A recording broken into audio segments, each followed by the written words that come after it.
এই পুজোতেও কিন্তু ডিএ কিংবা কেন্দ্রীয় মহার্ঘ ভাতা নিয়ে রীতিমতো জট বাড়ল। কারণ কেন্দ্রীয় সরকারি কর্মচারীরা এবং পেনশনভোগীরা তাদের জন্য এবার সুখবর এলো।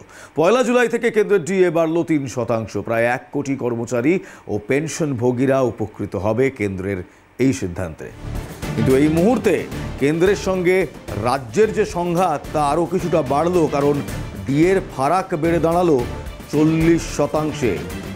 রাজ্য সরকার দেয় 18% হারে ডিএ, কেন্দ্রীয় সরকার এতদিন দিত 55% হারে ডিএ। এই 3% বৃদ্ধি হয়ে গোটাটা দাঁড়ালো 58%। অর্থাৎ রাজ্য এবং কেন্দ্রের মধ্যে সমন্বয়ের অভাব দেখা দিচ্ছে 40% ডিএ নিয়ে। আমার সঙ্গে ইন্দ্রাণী দাশগুপ্ত সরাসরি রয়েছেন নয়াদিল্লি থেকে।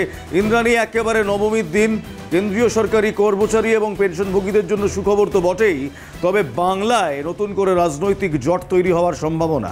ইন্দ্রাণী, একদমই দেখো, আজকে শুভ নবমী এবং দীপাবলির প্রাককালে কেন্দ্রীয় সরকারি কর্মচারীদের জন্য বড় সুখবর দিল আজকে কেন্দ্রীয় ক্যাবিনেট।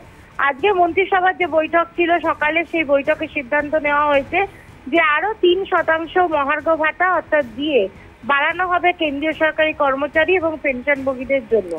এর ফলে আগে 55% হারে ডিএ দেওয়া হতো, সেটা বেড়ে এবার 58% হলো। 1 জুলাই থেকে এই ডিএ কার্যকর করা হবে, অর্থাৎ যে 1 জুলাই চলে গেছে সেই সময় থেকে এই ডিএ কে কার্যকর করা হবে বা এই হারে ডিএ পাবেন সরকারি কর্মচারীরা। বেশ, ধন্যবাদ ইন্দ্রাণী, আমার সহকর্মী ছিলেন আমাদের সঙ্গে।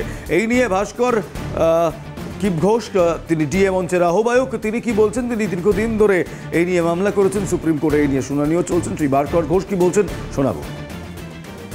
একজন কেন্দ্রীয় সরকারি কর্মচারীদের সাথে আমাদের রাজ্যের কর্মচারীদের মানে মহার্ঘ ভাতার তফাৎ অর্থাৎ ডিএর তফাৎ হলো 40%।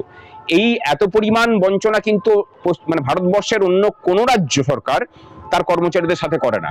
এবং রাজ্য সরকারকে আবেদন জানাচ্ছি যে অবিলম্বে সমস্ত বকেয়া মহার্ঘ ভাতা প্রদান করুন, অন্যথায় পুজোর পরেই তীব্র কর্মচারী আন্দোলনের জন্য তৈরি থাকুন এবং ভেবে নিন যে ভোটের আগে সেই কর্মচারী বিক্ষোভ সামাল দেওয়ার ক্ষমতা আপনাদের থাকবে কিনা। এটা শুধু ওয়ার্নিং বলে ভাববেন না, এটা আমাদের মানে দাবি এবং দাবি আদায়ের জন্য সংগ্রামী যৌথ মঞ্চের নেতৃত্বে কর্মচারীরা যতদূর যাওয়ার ততদূর যাবেন, এটুকু নিশ্চিত থাক। একটা ছোট্ট বিরতি নিচ্ছি, কিন্তু বিরতির পর ফিরে আসছি ক্যালকাটা এক্সপ্রেস নিয়ে, কারণ এক ঝড়ে 30টা গুরুত্বপূর্ণ খবর দেখাবো আপনাদের। Take a small break.